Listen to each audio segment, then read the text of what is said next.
Hi ಎಲ್ರಿಗೂ ನಮಸ್ಕಾರ.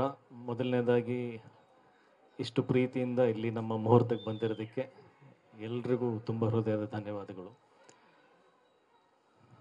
ಈ ಸಿನಿಮಾದ ಟೈಟ್ಲ್ ಇನ್ನೂ ಇಟ್ಟಿಲ್ಲ, ಆದರೆ production number 1 Kiran sir produce ಮಾಡ್ತಿರೋದು, ಬಾಹುಬಲಿ ಅವರು ಡೈರೆಕ್ಟ್ ಮಾಡ್ತಿರೋದು.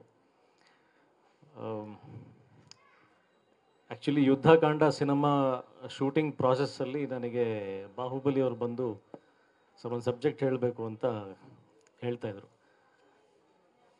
ಟು ಬಿ ಫ್ರ್ಯಾಂಕ್, ಆ್ಯಕ್ಚುಲಿ ಅವರಿಗೆ ನಾನು ಒಂದು ಸುಮಾರು ದಿನ ನಾನು ಕಾಟ ಕೊಟ್ಟಿದ್ದೀನಿ, ಕಥೆ ಕೇಳಿದೆ.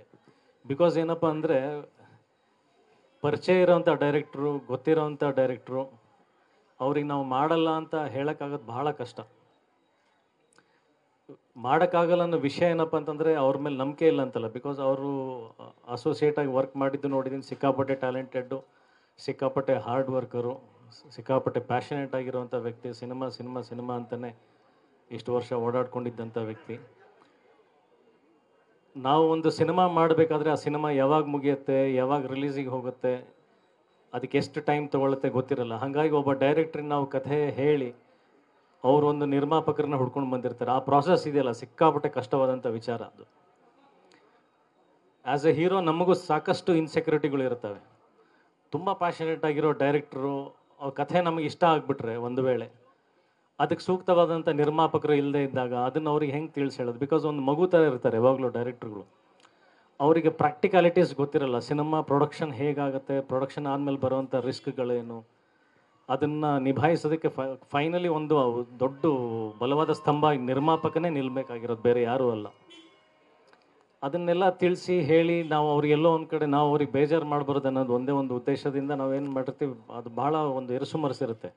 ಕಥೆ ಕೇಳಿದ್ರೇ ಒಂದು ಅರ್ಧ ಕಮಿಟ್ಮೆಂಟ್ ಆಗ್ಬಿಡುತ್ತೆ. ಯಾಕಂದರೆ ನಾವು ಕೂಡ ಹಸುವಿಂದ ಇರೋವಂಥ ಕಲಾವಿದರು. ನಾವು ಆ್ಯಕ್ಚುಲಿ ಭಿಕ್ಷಕರು. ಒಳ್ಳೆ ಕಥೆ ಬರಲಿ ಅಂತ ಬಕಪಕ್ಷಿ ಥರ ಕಾಯ್ತಾ ಇರ್ತೀವಿ. ಒಂದು ವೇಳೆ ಇಷ್ಟ ಆಗಿಬಿಟ್ರೆ ಬೇರೆ ಆಯಾಮಗಳು ಸರಿ ಹೋಗಲಿಲ್ಲ ಅಂದರೆ ಹೆಂಗಿಲ್ಲ ಅನ್ನೋದು, ಹೆಂಗೆ ಬೇಜಾರು ಮಾಡೋದು, ಇದು ನಮಗೆ ದೊಡ್ಡ ಸಮಸ್ಯೆ.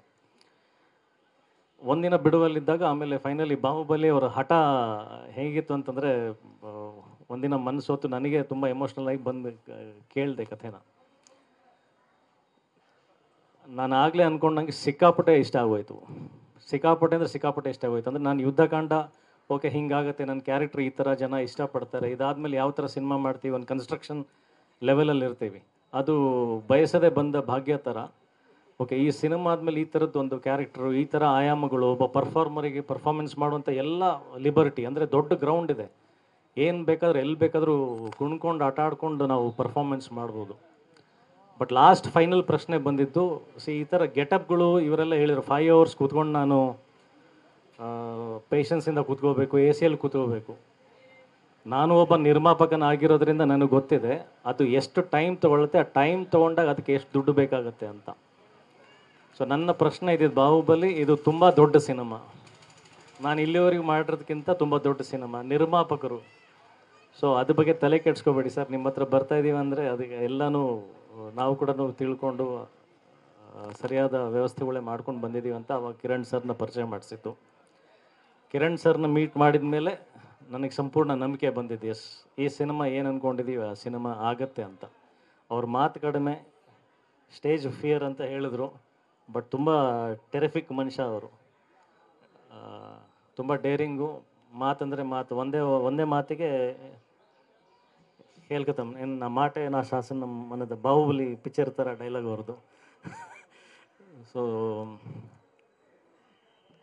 ತಂಡ ಅಷ್ಟು ಸ್ಟ್ರಾಂಗ್ ಇರೋದ್ರಿಂದ, ಆಮೇಲೆ ಅರ್ಜುನ್ ಜನ್ಯ ಅವರ ಮ್ಯೂಸಿಕ್, ಸೊ ಈ ಡೈನಾಮಿಕ್ಸಿಗೆ, ಈ ಕ್ಯಾರೆಕ್ಟ್ರಿಗೆ ಅಷ್ಟು ಅದ್ಭುತವಂತ ರೆಕಾರ್ಡಿಂಗು ಬೇಕಾಗುತ್ತೆ.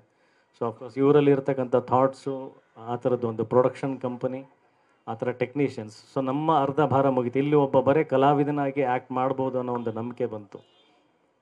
ನಮಗೂ ಸಾಕಾಗಿರುತ್ತೆ, ಏನಾಗಿರುತ್ತೆ ಎಲ್ಲ ಸಿನಿಮಾಗಳಲ್ಲೂ ನಾವು ಇನ್ವಾಲ್ವ್ ಆಗಿ ಭಯದಿಂದ ಇದು ಹೆಂಗೆ ಎಕ್ಸಿಕ್ಯೂಟ್ ಮಾಡ್ತಾರೆ, ಹೆಂಗೆ ಪ್ರೊಡ್ಯೂಸ್ ಮಾಡ್ತಾರೆ, ಪ್ರತಿದಿನ ಸೆಟ್ಟಿಗೆ ಬಂದಾಗ ಅವ್ರು ಹೇಳಿದ್ದು ಈ ಥರ ಇತ್ತು, ಇದನ್ನು ಹೆಂಗೆ ಅದನ್ನು ನಿಭಾಯಿಸ್ತಾರೆ ಇಲ್ವಾ, ಆ ಕ್ವಾಲಿಟೀಸಲ್ಲಿ ಇರುತ್ತೋ ಇಲ್ವೋ ಅನ್ನೋ ಒಂದು ಭಯ ಏನಿರುತ್ತಲ್ಲ, ಅದು ವೆರಿ ಕಾನ್ಫಿಡೆಂಟಾಗಿ ಹೇಳ್ಬೋದು. ಶೂಟಿಂಗ್ ಸೆಟ್ಟಲ್ಲಿ ಹೋಗೋಕ್ಕೂ ಮುಂಚೆ ನಮಗೆ ಅದು ಯಾವ ಭಯನೂ ಇರಲ್ಲ, ಅಷ್ಟು ವ್ಯವಸ್ಥಿತವಾಗಿ ಇರುತ್ತೆ. ಆ್ಯಂಡ್ ಯೋಗಾನಂದ್ ಸರ್ ಅವ್ರದ್ದು ಎಕ್ಸಲೆಂಟ್ ರೈಟಿಂಗ್. ನಾನು ಇವರು ಡೈಲಾಗ್ಸ್ ಹೇಳಬೇಕಾದ್ರೆ, ಸೀನ್ ಹೇಳಬೇಕಾದ್ರೆ ಅಂದರೆ ನಾವು ಸಾಕಷ್ಟು ಮೀಟಿಂಗ್ ಕೂತ್ಕೊಂಡಿದ್ದೀವಿ, ಸಾಕಷ್ಟು ಚರ್ಚೆಗಳು ಆಗಿದೆ.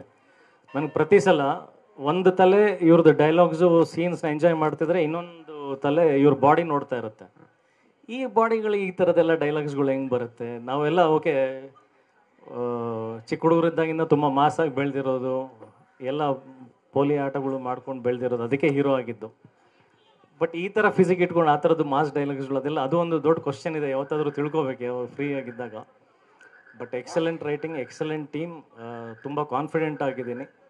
ಒಂದು ಒಳ್ಳೆ ಸಕ್ಸಸ್ ಕೊಟ್ಟಾದಮೇಲೆ ಜನ ಏನು ಎಕ್ಸ್ಪೆಕ್ಟ್ ಮಾಡ್ತಾರೆ, ಸೊ ಆ ಫ್ರೂಟ್ಫುಲ್ನೆಸ್ ಜನಗಳಿಗೆ, ನನಗೆ ಎಲ್ಲದಕ್ಕೊಂದು ಸಮಾಧಾನಕರವಾಗಿರುತ್ತೆ. ಒಂದು ಒಳ್ಳೆ ಸಿನಿಮಾ ಆಗುತ್ತೆ.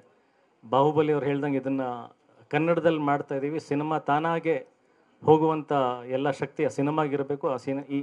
ಈ ಸಿನಿಮಾದಲ್ಲಿದೆ. ನಿರ್ಮಾಪಕರಿಗೂ ಆ ತಾಕತ್ತಿದೆ. ಸೊ ನನಗಂತೂ ಯಾವ ಭಯ ಇಲ್ಲ. ತುಂಬ ಖುಷಿಯಾಗಿ ಬಂದು ಈ ಸಿನಿಮಾ ಮಾಡ್ತೀವಿ. ಆ್ಯಂಡ್ ನೀವು ಹಿಂದಿನ ಸಿನಿಮಾ ಎಲ್ಲ ಸೇರಿ ಗೆಲ್ಸಿದ್ದೀರಾ, ಕೈ ಹಿಡ್ದಿದ್ದೀರಾ. ಎಲ್ಲರೂ ಕೇಳ್ಕೊಂಡಾಗೆ ನಾವು ಪದೇ ಪದೇ ಕೇಳ್ಕೊಳ್ತೀವಿ. ನಿಮ್ಮ ಸಪೋರ್ಟ್ ಇಲ್ಲದೆ ಯಾವ ಸಿನಿಮಾನೂ, ಅದು ಇವತ್ತಿನ ಪರಿಸ್ಥಿತಿಗೆ ನಿಮ್ಮ ಬೆಂಬಲ ಇಲ್ಲದೆ ಸಾಧ್ಯ ಇಲ್ಲ. ಸೊ ಅದ್ರ ಬಗ್ಗೆನೂ ಕಾನ್ಫಿಡೆನ್ಸ್ ಇದೆ. ಯಾವಾಗಲೂ ಒಳ್ಳೆ ಸಿನಿಮಾಗೆ ಜೊತೆಗೆ ನಿಲ್ತೀರಾ. So thank you so much.